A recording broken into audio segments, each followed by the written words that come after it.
Alright, so in this lesson we're going to start looking at the Atwood's machine, which is basically an example of a problem that you can use the non-equilibrium technique F equals ma for. So an Atwood's machine is really any type of contraption involving massive objects, cables, ropes, and pulley. I have three examples of things that could be Atwood's machines. These are all three pretty simple Atwood's machines. We could devise some that are a lot more complicated, involving multiple pulleys, multiple massive objects, multiple strings, blah, blah, blah. The acceleration of these objects in all three of these systems depends upon lots of different factors. The masses of the two objects in each of these systems. Is there any friction in the system? The angle of the ramp in the one in the upper left. The fact that it's on a flat surface, the one on the lower left. The fact that both of them are vertically hanging on the upper right. All of those things would play a role in determining the acceleration of the system. To point out about all three examples is what the pulley is in this system for is to change the direction of the rope or cable or string and therefore alter the direction of the forces that are acting in the system. So let's look at a fairly simplistic Atwood's machine, one that involves two objects that are vertically hanging off of a pulley, and the two objects, object 1 on the left has a mass of 15 kilograms and object 2 on the right has a mass of 5 kilograms. And the two questions we want to answer is what is the duration of the masses and what is the tension in the string. You can probably begin to guess that this is a frictionless pulley, which is the easiest way to do this problem, that this system is going to accelerate with mass 1 falling down and mass 2 going up. That makes sense because mass 1 is, well, 3 times bigger than mass 2. So I've actually put that we believe the tension is going to be M falling downward, this is M1 going upward. The second piece of information to point out is that the acceleration of M1 and M2 must be the same in this problem. The reason why it must be the same is that they're connected by a string. If one is accelerating at, let's say, 5 meters per second squared, the string must be accelerating at 5 meters per second squared, which means the other one must be accelerating at 5 meters per second squared. So let's first of all draw free body diagrams for both M1 and M2. And M1 is on the left, M2 is on the right. M1G is the force pulling basically the weight at M1 down. T is pulling M1 up. Tension in the rope. M2G is pulling down. Tension in the rope is holding M2G up. Now the other thing to point out about tension in the rope is that this has to be the same force on each of the masses. The reason why it has to be the same force actually goes back to Newton's third law, the equal and opposite thing.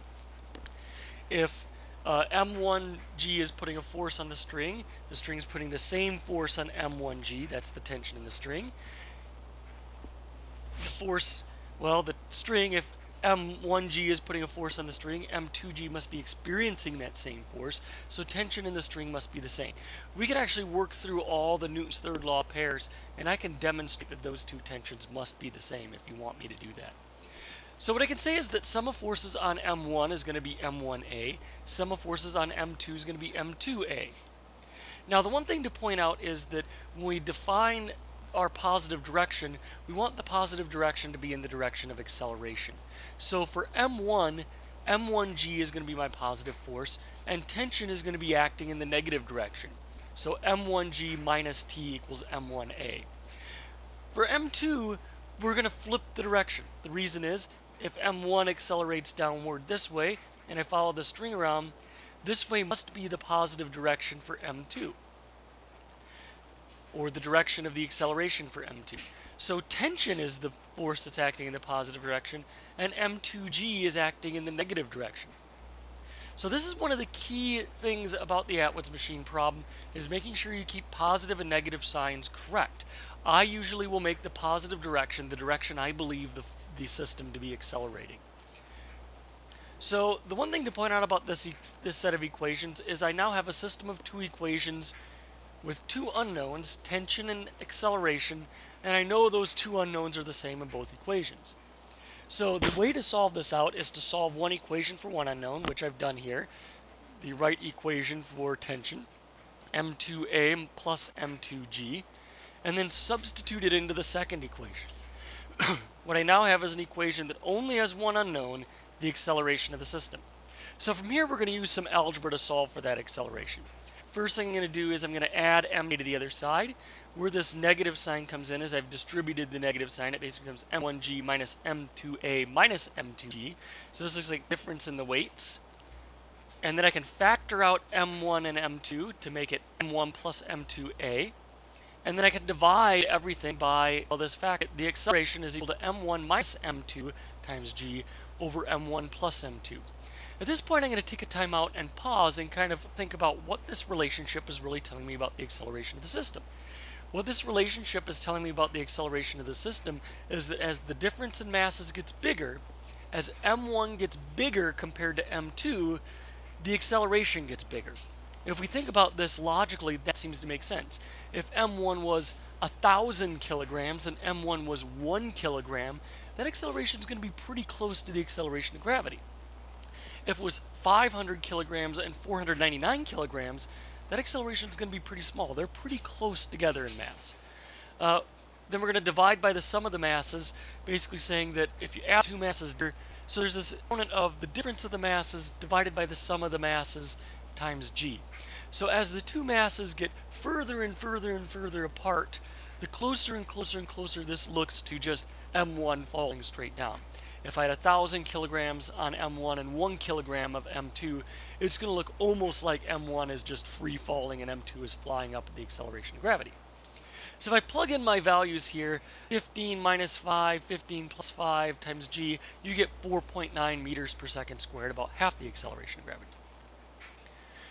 Second step, to calculate the tension of the string, well, I can use this equation right here to calculate the tension of the string, m2a plus m2g, and that's equal to 73.5 newtons.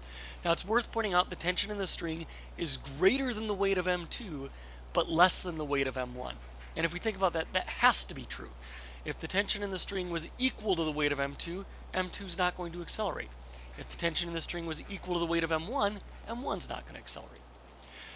So let's kind of flip this system around a little bit. Let's say we have a cart of 650 grams and it's connected by a string and a frictionless pulley to a hanging mass of 250 grams. Determine the acceleration of the cart. So a few quick questions to consider before I start this problem. Which direction is the cart going to accelerate? And then when we think about tension, is it equal to the weight of m2? Is it greater than the weight of m2? Or is it less than the weight of m2? I guess we could also say, is it equal to the weight of m1, I guess, too, as a third possibility, which you know can't be true since that's not one of the ones that I'm going to say. Now, the direction the cart's going to accelerate, we can probably all guess is to the right. The mass is going to fall down, this is going to move across the pulley, the string's going to pull the mass to. Now, we can probably also guess right away that the tension in the cable has to be less than the weight of m2. If m2 is going to accelerate downward, the weight of m2 has to be a bigger force than the tension holding m2 up.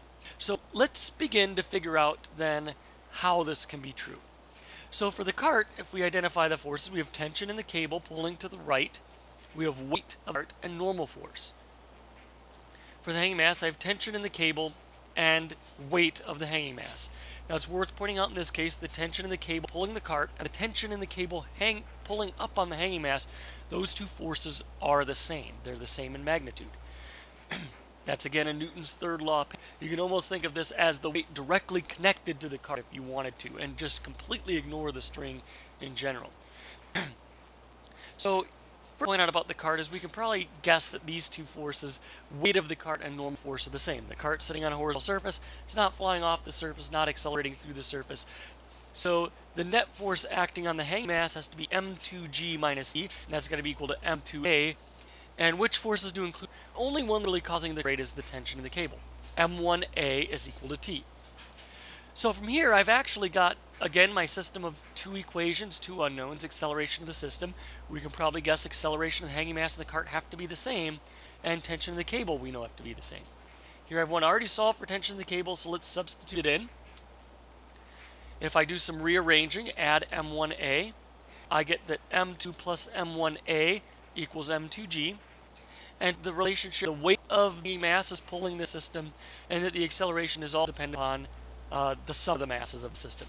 Basically, if the hanging mass is bigger, it's going to accelerate with a greater acceleration. If the two masses add up to be a bigger number, the acceleration gets to be smaller. So here I calculate the acceleration of the system to be 2.72 meters per second squared. Now there is a trick to a problem like this one. And in each one of these two problems, I've thought of the cart and the hanging mass, or in the other case, the two hanging masses, as two separate objects. and I've calculated an equation for the hanging mass, F equals ma, and an equation for the cart, F equals ma, found some common unknown, solved for it, and substituted. But what if I thought of this as an entire system, and instead only looked at the forces that are acting on the system in general? So the only force acting on the system in the direction of the acceleration is the weight of m2. The total mass of the system 1, 2. So I think of this as a system and eliminate the string in general. So in this case, I'm thinking of m2 pulling both m2 and m1.